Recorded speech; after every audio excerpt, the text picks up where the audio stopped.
you wanna be a superhero? Oh yeah, do you wanna be a superhero? Hi, my name is Stephanie Lee Harper and I am also Super Steph, the magician and children's entertainer in Brisbane and the Gold Coast. I'm talking today just about the 5 top do's for your children's party to make it go really smoothly. I see about 300 parties a year because I perform in them, and back in England I also used to be a full-time children's teacher as well in the infant school for 4-year-olds to 7-year-olds. That's how I used to teach. So I know pretty much a lot about children and how they work as a group. So the first top tip today is when you're having a party, you have got to make them all involved. So if you're doing a game like musical statues, do something where they're not going to be out, because if they're out they're going to end up either running around the garden or the hall crazily, or maybe hitting somebody or just getting into trouble just because they're bored. So have like a system, for example, do a stickers where if they're out they get a sticker on the head but they can still dance and win a prize, or the other way around, you can give them a sticker on the head and the most stickers wins, for example. So you can do that. With the older children, keep them also included. For example, if they're doing musical bumps, you can have the children who are out, because they like being out more when they're sort of like 8-9 years old, to come up and they can do the rest of the party, and they can be the person who sits down or stops the music, and they love that as well. The second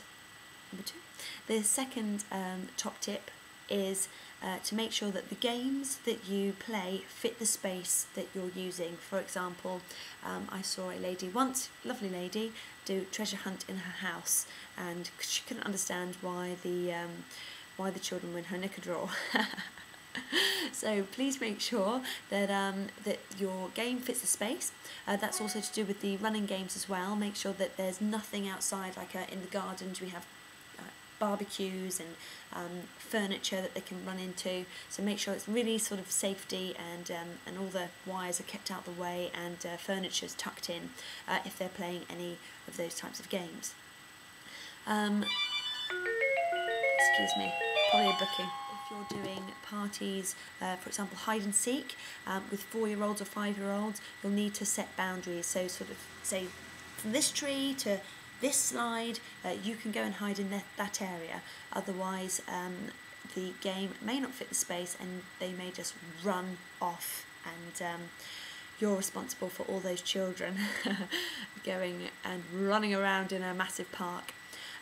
The top tip number 3, make sure that the games fit the age group. So no really competitive games for 3-year-olds. They find they don't really need it, so very sort of together party games like you can get the parachutes that I do for SuperSteph.com, which is where you play lots of games with the big sort of, it's like tarpauling, it's all very colourful, and you can put a ball on it and hide people underneath it, and bounce balloons on it and swizzle the birthday child on it. Really great for 3-year-olds, very colourful.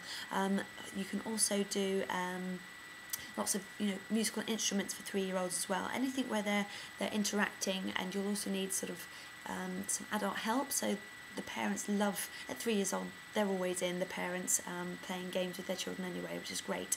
5- and 6-year-olds, they like a bit more competition. You may get a few tears, but as a whole they love competition. 9-year-olds, they thrive on it, so really competitive games for 9-year-olds, and you won't get any tears from them, hopefully not. I've never had any tears from that age group, or 8-year-olds really. So make sure that the game's appropriate for the age group. So egg and spoon race, for example, not really good for 3-year-olds, just because they need to be able to hold it very steadily.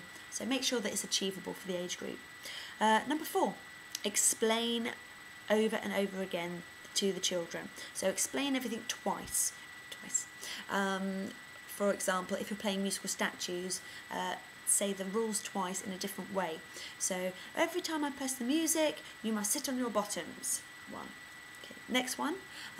So when the music stops, everybody must sit down very, very quickly. 2. Then the next time you say, so what do we happen when the music stops? We, and get them to repeat back, just to make sure that they know exactly what's going on. Now, rule number 5 is if something's not going right, stop it immediately and do something else.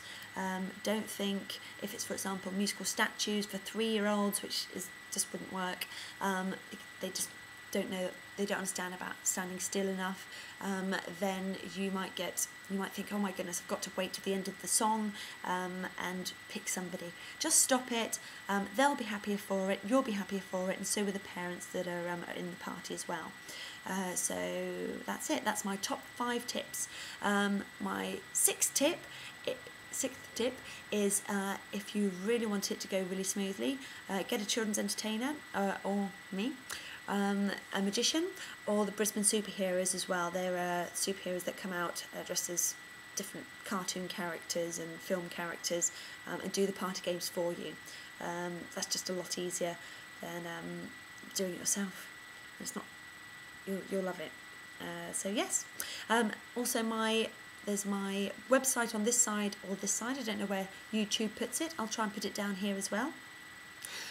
Where you can find all these top 5 do's and print them off as a PDF file. I'll put that down there for you so you can have that at hand when you're planning your party. And that's it. The next one will be top 5 don'ts, which you might have to might want to look at as well, just to make sure that you know what not to do. Because we've seen a couple of those doing 300 parties, you're bound to. So yes, have a nice time, and I will see you later. Bye. Do you wanna be a superhero? Oh, yeah.